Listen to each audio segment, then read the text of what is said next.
Hey guys, welcome back to my YouTube channel. तो आज मैं आ चुका हूँ आप सब लोगों के लिए एक नया पॉडकास्ट लेके, जिसमें कि हम बात करेंगे कॉफ़ी चाची के बारे में। क्योंकि जैसे कि वो अपनी हरकतों से तो कभी बाज आने वाली है नहीं, ये हमको पता चल चुका है। तो वो जितना सबा मैम के पीछे पड़ी रहती है, हम भी उसके पीछे पड़ी रहेंगे जब तक वो पीछे पड़ना ना छोड़े सबा मैम के। जैसे कि गाइस आपको सबको पता है, डीठ लोग तो डीठ ही होते हैं।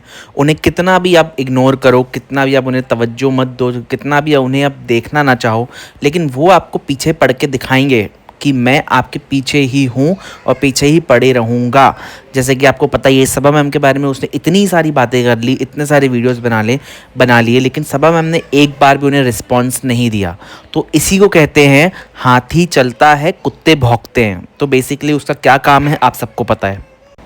और जहाँ तक कंसर्न दिखाने की बात है, तो ये कॉफ़ी चाची पे बिल्कुल भी सूट नहीं करता है कि किसी के बारे में वो अच्छा बोले।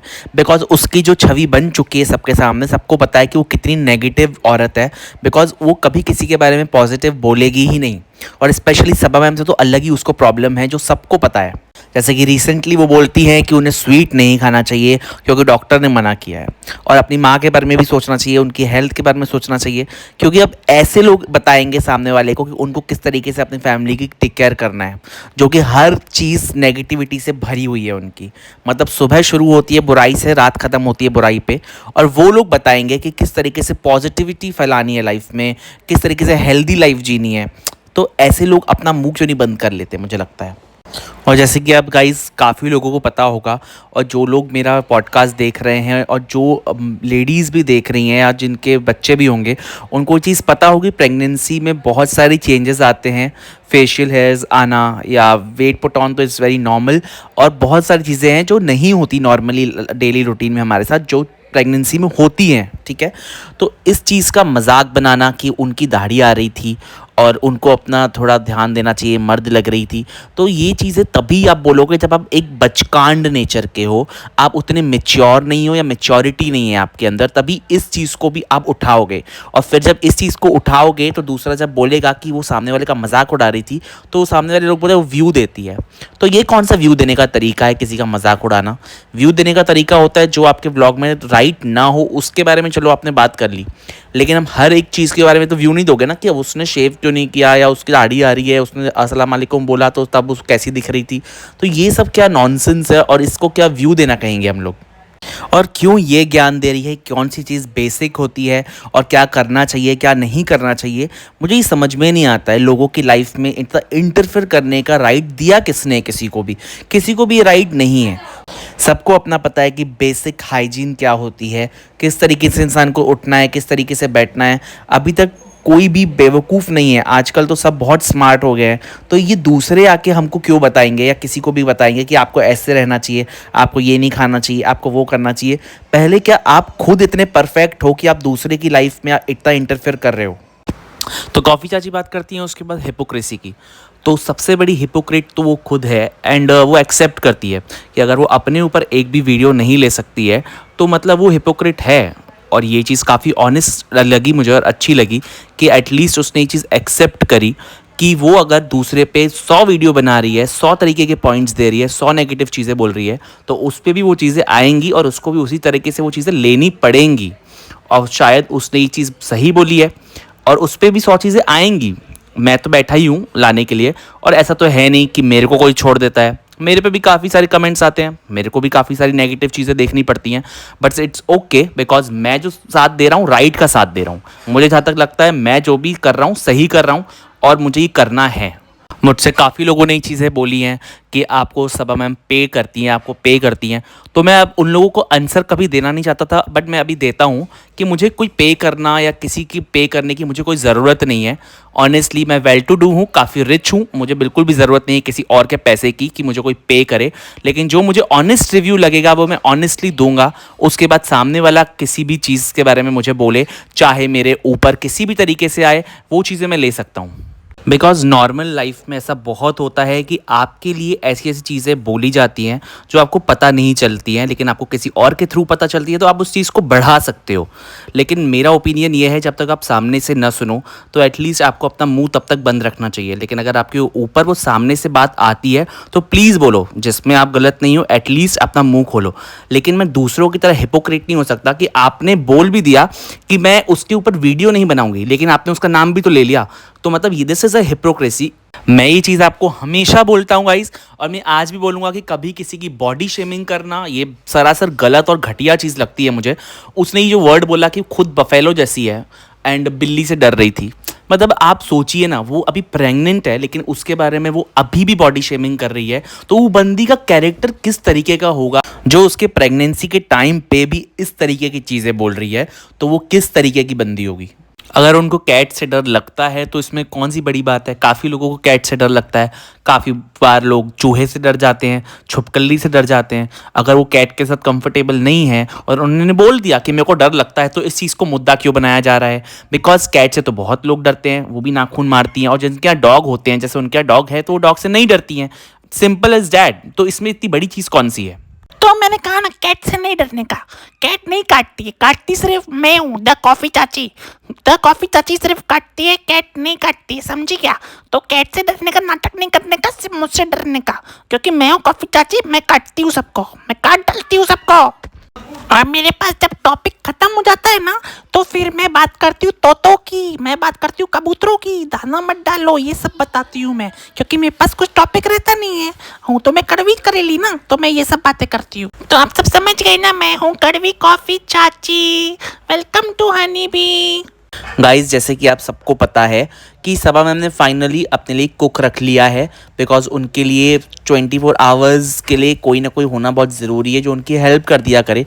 वैसे तो उनके घर वाले हैं ही, रिज़ा भी है, रेहान भी है। जैसे कि कॉफ़ी चाची बड़ी सड़ती है, एकदम चिढ़ जाती है, बिकॉज उसको जलन है इस चीज़ की कि रिज़ा इतनी उसकी हेल्प क्यों करती है। लेकिन फाइनली उनको एक कुक मिल गया है, बट कुक का काम क्या क्या है ये तो ऑफकोर्स सबा मैम को ही पता होगा, बिकॉज वो उनको पे कर रही हैं, इट्स राइट। तो गाइज, वो उनका मिरर क्लीन करें या जो भी क्लीनिंग है वो करें ना करें, उनके काम में क्या क्या आता है वो ऑफकोर्स कुक को ही पता होगा। फुल टाइम कुक होता है वो, बाकी की क्लीनिंग वगैरह भी करता है, उसी हिसाब से सबा मैम उसको पे भी करती होंगी। तो कॉफ़ी चाची को ये तो पता ही नहीं है, कड़वी कड़वी चाची को। अब उनको लगता है कुक सिर्फ खाना ही बना सकता है, तो ये तो और बुद्धिमान वाली बात है। मतलब इससे पता चलता है कि उसका दिमाग कितना ज़्यादा है। हाँ, तो मैं तो अलग अलग घर में जाके सिर्फ खाना ही बनाती हूँ, तो सिर्फ मुझे खाने बनाने का ही पैसा मिलता है, तो मैं तो बोलूँगी ना, है ना।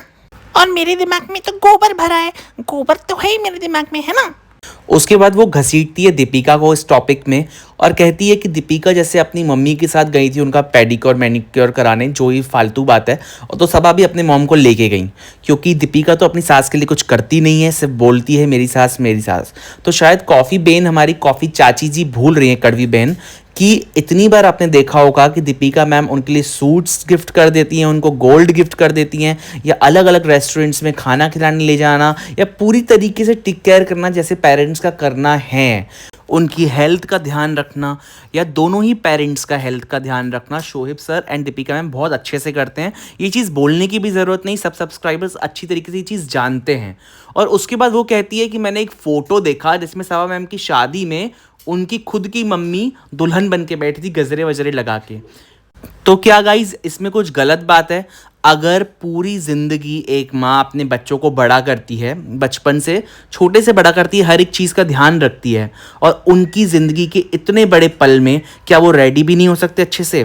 क्या पेरेंट्स को इतना राइट भी नहीं है कि वो अच्छे से तैयार हो सके, अपने मन से जी सकें?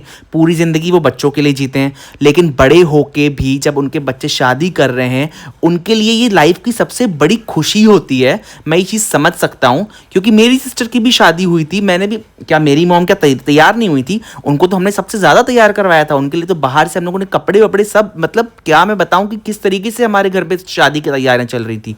तो क्या उनकी मॉम को हक नहीं है जब उनकी बेटी की शादी हो रही है? तो ये जब चीज़ें उन्होंने बोला, और वो बोलती है कि मेरी माँ तो तैयार ही नहीं हो पाई, तो ये तुम लोगों की सोच है, तुम लोग अपनी माँ को नहीं करते होगे उतना प्यार, नहीं हो पाई वो तैयार।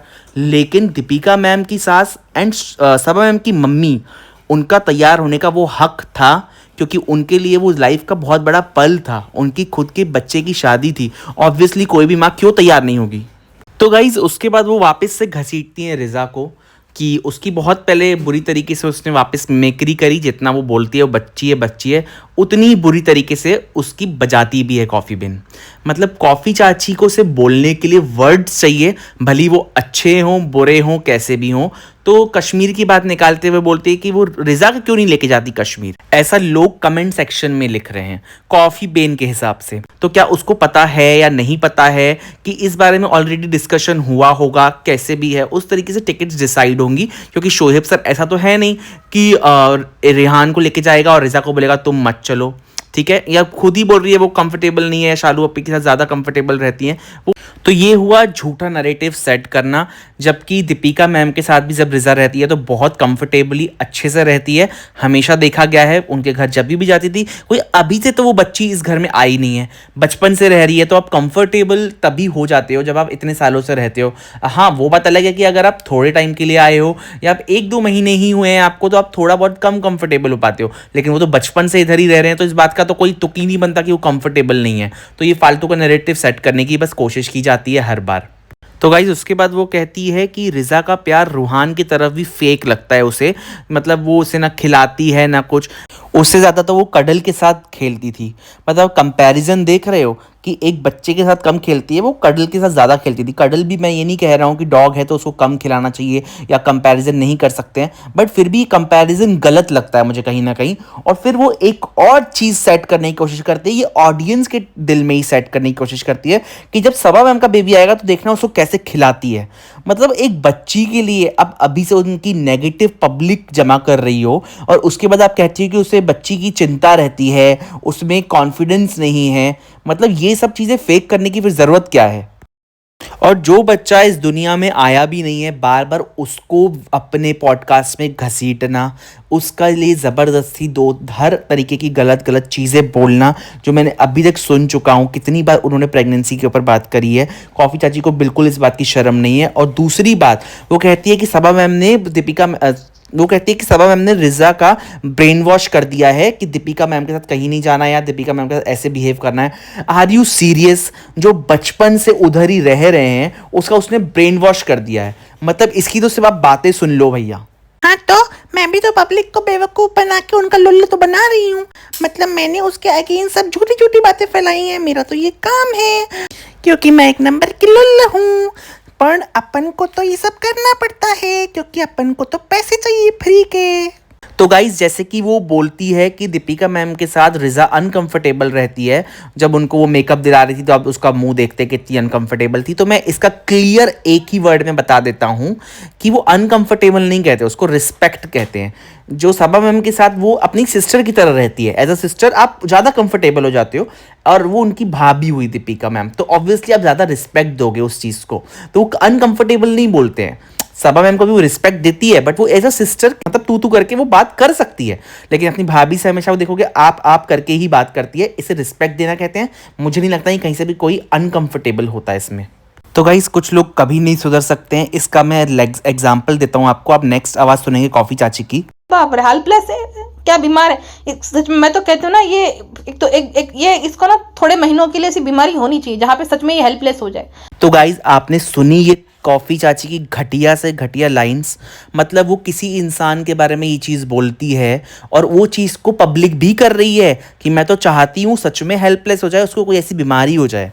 मतलब आप किसी के लिए ऐसी दुआएं तब करोगे जब आप बहुत क्रूअल और बहुत ही ज़्यादा नेगेटिविटी से भरे हुए हो और उस सामने वाले बंदे के लिए आपके मन में बहुत सारी नेगेटिविटी हो और आप उसके बारे में कभी भी पॉजिटिव सोच ही नहीं सकते, बिकॉज वो आपका नेचर है। क्योंकि आप किसी के बारे में कभी पॉजिटिव नहीं सोच सकते, लेकिन स्पेशली सबा मैम से तो वो बहुत जलती है। और ये चीज़ अभी मैं प्रूफ भी दे चुका हूँ आपको। आप लोग को लगता है ऐसी चीज़ें किसी भी के लिए बोलनी चाहिए, किसी दुश्मन के लिए भी बोलनी चाहिए? मुझे ये चीज़ बहुत ही बेकार लगी है। तो अगर आपको भी लगता है कि मैं सही कह रहा हूँ तो प्लीज़ गाइज इस चीज़ को सपोर्ट करिए। इसी के साथ गाइज मैं आपसे मिलता हूँ अपने नेक्स्ट व्लॉग में। तब तक के लिए सब खुश रहिए और मस्त रहिए। और जहाँ तक कॉफ़ी चाची की बातें हैं तो वो और भी घटिया बातें कर चुकी है ऑलरेडी, लेकिन ये लाइन जो थी ना वो मुझे बहुत ही गलत लगी है किसी के लिए भी बोलना। तो प्लीज़ गाइज इस पर ज़रूर सोचिए।